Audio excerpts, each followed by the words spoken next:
Welcome back, folks, to another top 5, but in this case, top 4 highlights of the week with Sports Center. Now, this week we have a very interesting topic, something to really get riled up over. That is Shakespeare. You know, Shakespeare, I'm a literature fan. I've read Much Ado, Hamlet, Macbeth, a lot of classic Shakespearean plays that have set the tone of for literature for centuries to come. And but today we're going to specific on one particular play in Hamlet, and more specifically in Hamlet, the top 4 acts of villainy committed by Hamlet in the play. So to start off with number 4, we're going to be talking about how Hamlet rejects Ophelia. Now, this is a very heartbreaking scene where Hamlet rejects Ophelia, you know. Multiple times throughout the play, Hamlet expresses his love for Ophelia, such as in Act 4 where he says, "I loved Ophelia. 40,000 brothers cannot, with all their quantity of love, make up a sum."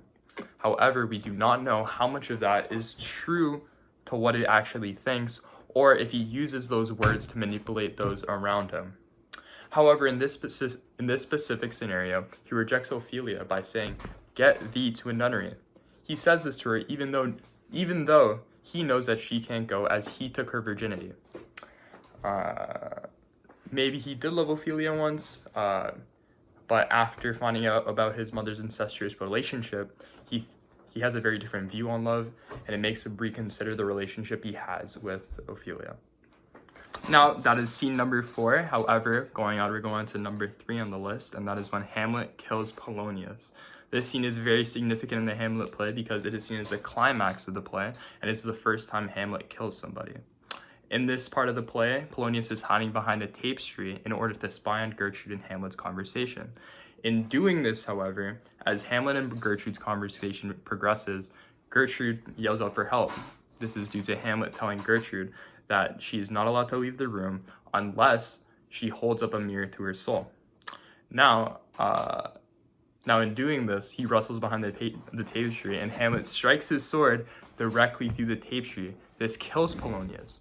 Now, why does Hamlet do this? He does this because he thinks it's Claudius behind the tapestry. However, it is not.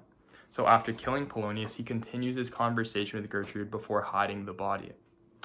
This part of the play is extremely significant because it really shows an act of villainy of Hamlet. This is due to, after killing Polonius, committing cold-blooded murder, he does not feel guilt, and he instead opts to play hide-and-seek with the guards, and he says this to his mother: "A bloody deed, almost as bad, good mother, as kill a king and marry his brother," pushing the blame onto someone else instead of recognizing his own fault in the situation. So that was the 3rd biggest act of villainy committed by Hamlet in his self-titled play. And now on to the 2nd. And now the 2nd is when in Act 5, where Hamlet causes the collapse of the Denmark government and allows it to be captured by Fortinbras and his army.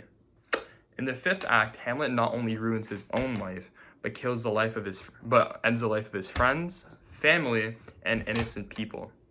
He does this by creating tension with his antic disposition. This tension that he creates causes disagreements in the royal family and overall causes an unstable government.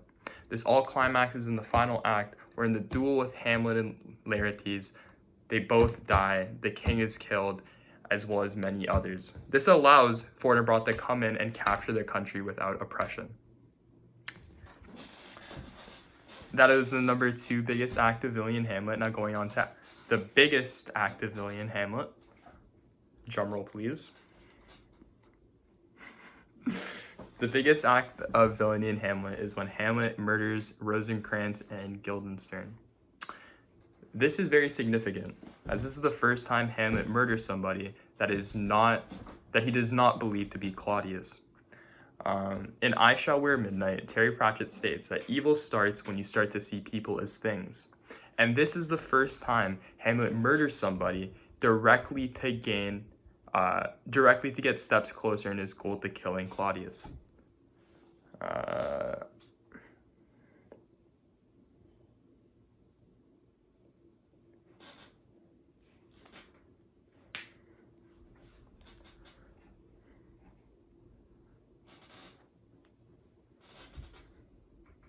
Rosencrantz and Guildenstern were friends of Hamlet, and due to them spying on him, he took this as a sign of betrayal, and due to this, he killed them in cold blood.